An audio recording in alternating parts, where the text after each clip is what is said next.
Voilà, nous nous retrouvons à Bruxelles, à Jette précisément, pour un congrès international de la diaspora congolaise. Là, il était question de parler de, bien entendu, du développement de cette diaspora qui est étendue sur toute la planète avec au moins plus de 7 millions d'individus, hommes et femmes et enfants, première, deuxième et troisième génération. Voilà, donc nous nous trouvons ici avec Madame Justine Kasavubu, qu'on ne présente même plus d'ailleurs parce qu'elle est très très active et aussi candidate aux élections présidentielles en RDC.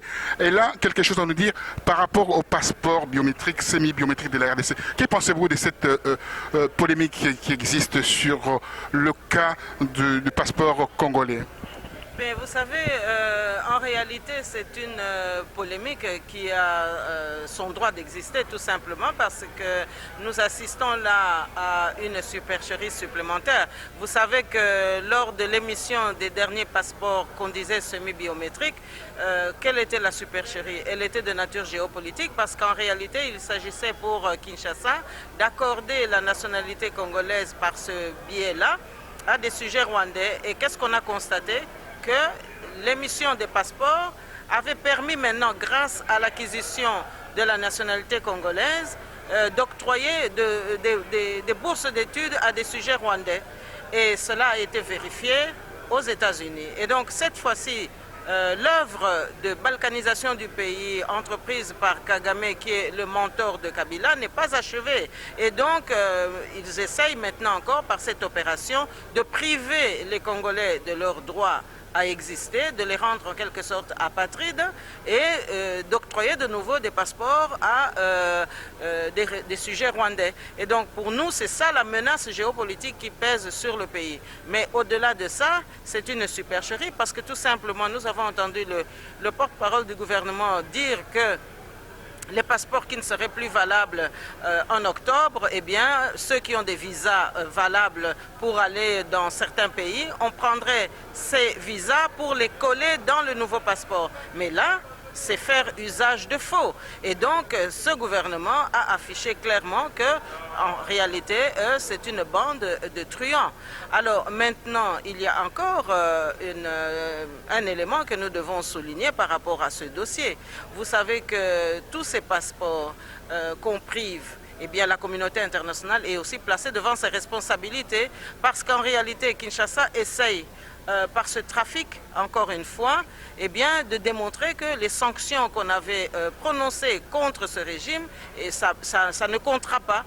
Parce que maintenant, ou bien la communauté internationale accepte les injonctions d'un gouvernement illégitime, parce que je vous rappelle, cette mesure de souveraineté pour bloquer les passeports des Congolais, eh bien, c'est une mesure qui ne devrait pas s'appliquer parce que le gouvernement de Kinshasa n'a plus aucune légitimité depuis le 19 décembre 2016. Et donc, accepter d'appliquer cette injonction serait en quelque sorte une manière de dire par la communauté internationale qu'effectivement on continue à soutenir Kabila Kanambe. La question se situe aussi au niveau de la communauté internationale. Il y a une réaction par rapport à cette histoire de passeport semi-biométrique de l'Union européenne.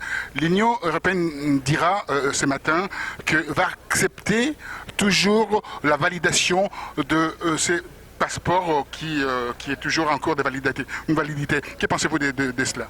Eh bien, écoutez, en cela, évidemment, nous allons vérifier, mais dès lors qu'il y a une voix qui s'est exprimée au nom de l'Union européenne pour dire que les passeports en cours de validité qui avaient pu être émis lors des gouvernements précédents sont toujours d'application jusqu'à ce que les intéressés arrivent à l'échéance de ces passeports-là. Et donc ça, c'est une mesure, évidemment, si elle s'avère tout à fait exacte, qui nous satisfait parce que il n'était pas normal, croyez-moi, qu'on puisse décréter comme cela que des passeports ne sont plus valables. Et donc là, c'est une responsabilité prise par l'Union européenne que nous saluons, à savoir que les passeports émis lors du gouvernement auquel appartenait M. Tshibanda, gouvernement qui était encore sous une constitution acceptée ou tolérée par les Congolais, eh bien ce sont ces circulaires-là qui doivent rester valables. Et donc oui,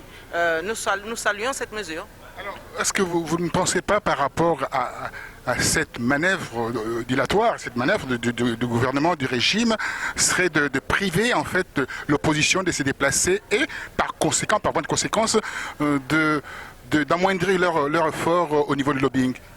Mais bien entendu, mais vous savez, moi je pense que nous ne pouvons pas cesser de répéter que ce qui se passe au Congo, c'est de la sous-traitance de la politique de Kagame dans la région. Moi je préfère le dire, j'ai la légitimité de le dire. Vous savez, je porte le fardeau tout de même de l'héritage du 30 juin 1960. Et donc je ne peux pas accepter qu'on puisse remettre en cause les promesses qui avaient été accordées à nos parents à cette époque-là. Et donc oui, aujourd'hui, nous pensons que Kabila Kanambe a voulu couper l'herbe sous les pieds des Congolais, mais il prouve aussi par là que lui n'est pas Congolais, puisque je vous le dis, les preuves sont matérielles.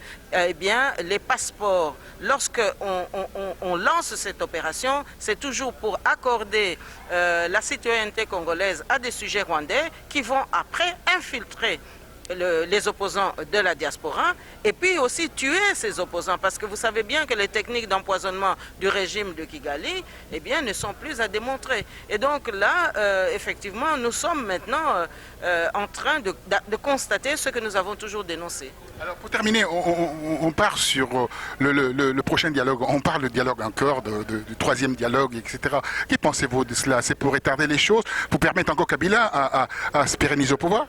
Mais vous savez, Kabila a corrompu beaucoup de monde. Et je pense que les brebis galeuses ne se situent pas simplement en Afrique centrale, mais également au sein de la communauté internationale. Et donc, nous nous félicitons qu'on n'accorde pas de suivi au dictat de Kinshasa par rapport au passeport, mais nous pensons aussi que le seul dialogue aujourd'hui qui vaille, c'est celui que les Congolais vont avoir avec les anciens colonisateurs, par exemple.